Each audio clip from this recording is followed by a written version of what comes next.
చెప్పినట్టుగా మన ఆత్మే మరి మన ఆత్మ దేవుడు కాదు, మనకు ఒక ఆత్మ ఉంది.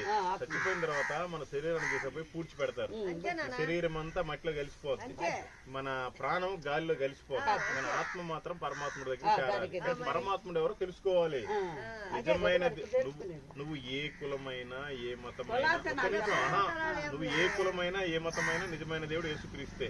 నమ్మితేనేమో పరలోకానికి వెళ్తావు, నమ్మకపోతే నరకానికి పోతావు. ఇదైతే పక్క. నీకు చెప్పడం వల్ల నాకేం రాదు, నీకు చెప్పడం వల్ల నాకేం లాభం లేదు, నష్టం కూడా లేదు. నేను తెలుసుకున్న సత్యాన్ని నీకు చెప్తాను.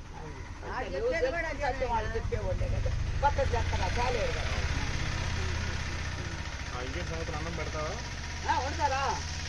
కందిపప్పు నేను కేజీ తీసుకున్నా, గవర్నమెంట్ ఇస్తుంది. ప్రైవేట్ ఏం లేదా?